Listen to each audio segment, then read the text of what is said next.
충청남도의 한 시골 슈퍼. 여기 외국인 여성이 황당한 얼굴로 할아버지를 쳐다봅니다. 그녀는 마치 못 들을 것을 들었다는 듯 경악하는 태도로 할아버지를 쳐다보는데요. 외국인 여성은 할아버지를 보며 어떻게 이런 일을 자기 같은 여자한테 시킬 수 있는지 황당해하는데요. 이런 일은 우루과이에서는 상상도 할 수 없는 짓이기 때문입니다. 대체 무슨 말을 했길래 이토록 당황한 것일까요? 함께 알아보겠습니다. 해당 사연은 우루과이인이 해외 커뮤니티에 올린 이야기를 바탕으로 재구성되었습니다. 여러분 안녕하세요. 저는 우루과이의 수도 몬테비데오에서 온 가브리엘라라고 합니다. 저는 얼마 전 충청남도의 한 시골 마을에 갔다 왔는데요. 이유는 바로 저에게 도망간 한국 남자를 잡아오기 위해서였습니다.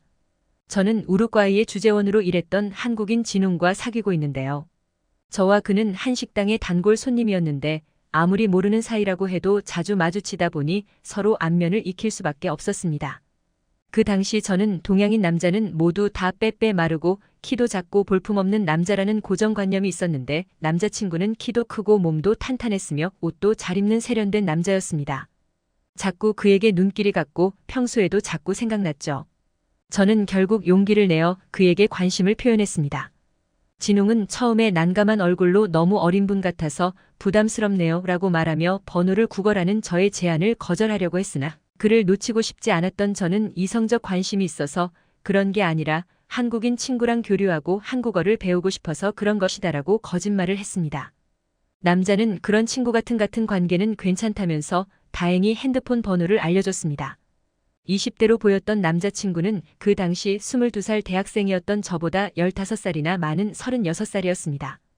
동양인은 서양인에 비해 어려 보인다는 말은 들었지만 실제로 겪어보니 무척 신기했습니다. 그는 친한 오빠 동생으로만 지내려고 했으나 처음부터 이성적 호감을 가지고 있던 저는 그가 저를 여자로 인식할 수 있도록 갖은 노력을 했습니다. 처음에는 여자로 다가오려는 저를 부담스러워하던 진웅 오빠도 그가 외국인으로서 힘든 일을 겪었을 때 제가 도움을 주자 차차 마음을 열기 시작했습니다. 그와 알게 된 지 4개월 만에 저는 연인 사이가 될 수 있었죠. 알콩달콩한 연애에 행복해하던 것도 잠시. 만난 지 1년쯤 지나자 그가 한국으로 돌아가야 할 날이 돌아왔습니다. 그는 한국에 돌아가면 퇴사한 후 자기 사업을 할 생각이라고 말했습니다. 남자친구와 떨어지기 싫었던 저는 나도 한국에 같이 따라가면 안 되냐고 말했습니다. 제 투정에 진웅 오빠는 몇 시간이고 달래면서 지금은 너도 학생이기 때문에 시기상조라고 말했습니다. 졸업 후에 다시 우리 미래에 대해 진지하게 이야기해보자고 했어요. 그런데 이 남자가 한국에 가더니 잠수 타버렸어요. 심지어 SNS에서 저를 차단하기까지 했습니다. 사람들은 외국 남자한테 농락당한 거라면서 저를 동정의 눈빛으로 바라보았지만 저는 절대 그렇게 생각하지 않았습니다. 보통 여자 마음을 얻기 위해 남자가 노력하지만 진웅 오빠의 경우에는 제가 그의 마음을 열기 위해 몇 달 동안 노력했습니다. 그만큼 신중하고 조심스러운 사람이었어요. 그런 사람이 여자를 가볍게 취급한다는 건 믿기지 않았습니다. 이렇게 행동하는 이유가 있을 거라고 여겼고 저는 그가 차단한 아이디를 버리고 새로운 아이디를 만들어 그의 SNS를 염탐했어요. SNS에 위치 추가 기능이 있다는 게 얼마나 다행인지. 스토리에 위치가 표시되는 걸 보고 저는 그가 고향으로 돌아갔다는 걸 알게 되었습니다. 우루과이에 있을 때 남자친구가 한국의 충청남도라는 곳이 자기 고향이다라고 말했거든요. 남자친구 피드에 나와 있는 위치 정보 그리고 다른 사람들과 대화를 나눈 댓글을 집요하게 분석한 결과 그가 있는 곳을 더 자세히 알 수 있었습니다. 남들이 보면 사이버 스토킹을 하냐고 기겁할 일이지만 이대로 그와 끝내고 싶지 않은 걸 어쩌겠어요. 사람들은 한국까지 가봤자 헛수고라면서 말렸지만 저는 학기 말 시험이 끝나자마자 비행기를 타고 남자친구를 보러 한국에 날아갔습니다. 이렇게 그가 사는 시골 마을까지는 도착했는데 문제는 어떤 집에 사는지 알 수가 없었습니다. 지금 생각해봐도 제가 참 무대뽀긴 했습니다. 정 안 되면 사람들한테 직접 남친 사진을 보여주면서 물어보고 다녀야겠다는 생각을 했거든요. 그때 당시 저는 지푸라기라도 잡아야 하는 상황이었습니다. 한국과 우루과이는 계절이 정반대라 날씨가 추워진 우루과이와 달리 한국은 한참 여름이었던 시기였습니다. 더위에 목이 말라 근처 구멍가게 곳에서 물이라도 사서 목을 축여야겠다는 생각이 들었던 저는 마을에 있던 자그마한 슈퍼에 들어갔습니다. 저는 어렵지 않게 물과 아이스크림을 구입했습니다. 물건을 사는 건 그다지 어렵지 않았어요. 진웅 오빠의 마음에 들기 위해 그와 알고 지낸 후부터 한국어를 엄청 열심히 공부했기 때문에 시사 토론 같은 어려운 대화가 아닌 이상 일상적인 대화를 하는 데는 큰 문제가 없었거든요. 할아버지는 젊은 외국인이 한국어를 잘하는 게 신기했는지 왜 이렇게 우리나라 말을 잘하냐면서 칭찬을 아끼지 않았습니다. 그가 꼬치꼬치 캐묻는 말에 대답하다 보니 몇 분 동안 계속 슈퍼에 있게 되었는데요. 갑자기 할아버지가 저를 보고 전혀 예상치 못했던 말을 하는 것입니다. 아가씨, 내가 잠깐 다녀올 때가 있어서 그런데 10분만 가게를 봐줄 수 있지요? 어차피 한국말도 잘하니까 손님 접대는 그냥 하겠네. 네? 순간 귀를 의심했습니다. 갑자기 뜬금없이 저에게 가게를 맡기고 간다니요? 하나 할아버지는 정말로 일어서서 어딘가를 다녀오려는 신용을 했고 당황한 저는 대체 어떻게 대꾸해야 하나 혼란스러웠습니다. 그때 운 좋게도 한국인 여자 한 명이 나타났습니다. 그녀는 할아버지와 저의 대화를 들었는지 그에게 핀잔을 줬죠. 할아버지, 모르는 사람한테 가게 맡기라고 하면 어떡해요? 아니, 금방 갔다 온다니깐. 이분은 외국인이신데 할아버지가 그러시면 당황스러우시죠? 죄송해요. 제가 가게 보고 있을게요. 그녀는 대신 저에게 정중하게 사과했습니다. 그리고 잠시 외출을 한 할아버지 대신 가게를 보기 시작했는데 사람 마음이 참 그렇더라고요. 막상 또 가라고 판을 깔아주니까 괜히 저 때문에 저 사람이 가게를 보는 것 같아 미안한 마음이 드는 거 있죠. 이 한국인 여성은 그냥 가셔도 된다고 했지만 저는 몇 분만 있으면 오신다고 했으니 같이 가게를 보자고 말했습니다. 금방 온다는 할아버지는 10분이 넘도록 오지 않았습니다. 그분은 할아버지가 자신이 보고 있으니 안심돼서 일부러 서둘러서 안 오는 거다라고 툴툴거렸습니다. 툴툴거리는 태도와 달리 여자는 자기 가게인 마냥 너무 열심히 가게 일을 봐줬으니까요.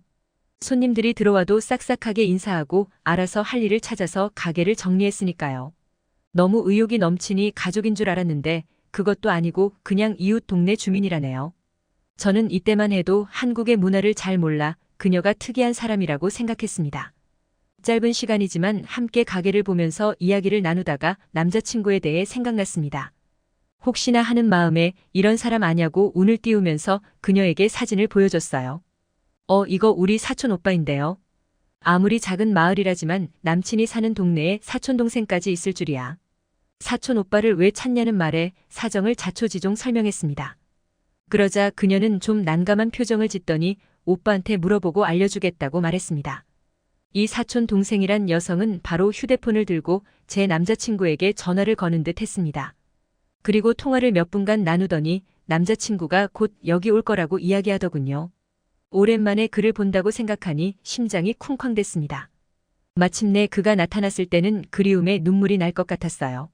다시 마주치면 왜 잠수 탔냐고 화내고 따질 생각이었는데 막상 얼굴을 보니 당장 그에게 달려가 안기고 싶었습니다. 하지만 저의 벅찬 심정과 달리 남자친구의 반응은 떨떠름했습니다. 오히려 여기까지 온 것이 부담스럽다는 태도였어요. 저는 남친의 차가운 태도를 이해할 수 없었고 대체 왜 나한테 이러냐고 물었습니다. 진웅 오빠는 화난 표정을 짓더니 왜 약혼자도 있으면서 나까지 만나려고 하냐? 난 바람피는 여자가 싫다고 스페인어로 또박또박 말했습니다. 황당한 마음에 그게 무슨 소리냐고 물었습니다. 약혼자가 있다뇨? 금시초문이었어요. 그러자 남자친구는 제 오빠에게 집안에서 정해준 약혼자가 있다는 사실을 다 들었다면서 거짓말하지 말라고 이야기했습니다. 남자친구가 오빠 이야기를 꺼내자 사건의 전말을 알 것 같았습니다. 처음에 가족들에게 남자친구를 소개해줬을 때가 기억나네요. 남자친구에게 호의적이었던 아버지와 달리 어머니와 오빠는 왜 꼭 아시안을 만나야 하냐면서 불편해했습니다. 분명 우루과이보다 한국이 훨씬 선진국인데도 불구하고 두 사람은 아시안이라는 이유만으로 제 남자친구를 후진국에서 온 사람 마냥 취급했습니다. 그리고 저에게 일부러 자꾸 다른 남자를 들이밀고 자리를 주선했습니다. 오빠에게 속아서 몇 번 남자들을 만난 적은 있지만 하늘의 맹세코 남자친구에게 부끄러운 짓을 한 적은 없습니다. 남자친구에게 결백을 증명하기 위해 친오빠와 메시지 대화 기록을 찾아 남자를 주선하는 문제 때문에 싸웠던 내역을 보여줬습니다. 남자친구는 아직도 미심쩍은 듯이 그럼 자기가 본 사진은 뭐냐고 했습니다. 제 한국인 남자친구는 파티에서 어떤 남자와 팔짱을 끼고 환하게 웃고 있는 모습을 봤다고 했습니다. 진웅 오빠에게 구체적으로 제가 어떤 옷을 입고 있었는지 단체 사진인지 단둘이 찍은 사진인지를 캐물었고 사진첩에서 비슷한 사진을 대조해간 끝에 그가 말한 사진을 찾을 수 있었습니다. 맞아. 이 사진. 오빠, 이 사람 약혼자 아니거든? 우리 형부 될 사람이야. 저의 친언니는 스페인의 대기업에서 일하고 있었는데 저번에 진지한 관계로 만나고 있다며 남자친구를 데려온 적 있었습니다. 남자친구는 그날 회사 일이 바빠 야근까지 하는 상황이었기에 파티에 부르지 못했고요. 이렇게 남자친구가 오해했던 모든 것을 풀어주자 그는 얼굴을 붉히면서 어쩔 줄 몰라 하며 미안해했습니다. 그가 왜 잠수 탔는지 이해할 수 있지만 한편으로는 섭섭했습니다. 당사자인 저한테 물어보지도 않고 친오빠 말만 믿고 이런 행동을 했다는 게 저에 대한 신뢰가 1도 없는 것 같았습니다. 저는 속상하다면서도 투정을 부렸고 남자친구는 앞으로 절대 나 혼자 판단하지 않겠다면서 뭐든지 먼저 물어보겠다고 약속했습니다. 이렇게 서로의 오해는 풀렸고 방학 동안 저는 남친이 있는 시골에서 시간을 보냈습니다. 갑자기 찾아온 불청객임에도 불구하고 남자친구의 부모님께서는 저에게 무척 잘 대해주셨습니다. 항상 어디 불편한 거 있으면 말하라고 말씀해 주셨죠. 남자친구는 최대한 많은 시간을 저와 있어 주려고 노력했지만 한국에 오면 시작한다던 사업을 준비하느라 바빴습니다. 사이트도 구축해야 했고 중소기업 창업 지원을 받기 위해 지원 계획서도 작성하고 물건도 정리해야 하고 할 일이 산더미처럼 쌓여 있었습니다. 하지만 생각보다 심심하지 않았어요. 한국에서의 삶은 무척 흥미로웠거든요. 우루과이의 시골 풍경과는 전혀 다른 한국의 시골 풍경, 맛있는 한국 음식들, 그리고 친절한 이웃 동네 주민 등등 이곳의 매력에 서서히 물들어갔습니다. 시골에서 과수원을 하는 남자친구 부모님을 도와 일을 했는데 힘들지만 재밌기도 했습니다. 이 중에서 가장 저의 눈길을 끌었던 점은 한국 사람들 사이의 정과 신뢰 문화였습니다. 제가 앞에서 남자친구의 사촌 여동생이 남의 가게를 봐주는 걸 보고 신기하다고 생각했잖아요. 그런데 그 사촌 여동생뿐만 아니라 미용실이나 식당을 가도 손님들이 남의 가게를 봐주고 있었습니다. 마치 그 가게의 점원인 것처럼 자리를 안내하거나 미용실에 온 손님에게는 커피 드릴까요라고 묻는 광경이 몹시 흥미로웠습니다. 우루과이였다면 아무리 아는 사람이라도 카운터에 돈을 털어가거나 이상한 짓을 할까봐 이런 일을 절대 못할 텐데 사회 전반에 사람에 대한 신뢰가 깊숙이 있다는 것이 느껴졌습니다. 인터넷 해외 커뮤니티를 검색해보니 한국에서 저와 비슷한 일을 겪고 신기해하는 사람들이 꽤 있었습니다. 아무래도 전 세계에서 이런 문화를 가진 건 한국뿐인 모양입니다. 이렇게 한국에서 좋은 인상을 받은 저는 방학이 끝나자 우루과이로 돌아갔지만 새해 때 다시 한번 한국에 방문할 예정이에요. 지금은 장거리 커플로 양국을 오고 가며 연애를 하고 있지만 언젠가는 남친과 결혼해 행복하게 살 수 있겠죠? 오늘의 사연 어떻게 보셨나요? 저희는 언제나 재밌는 이야기를 기다리고 있으니 제보 부탁드립니다.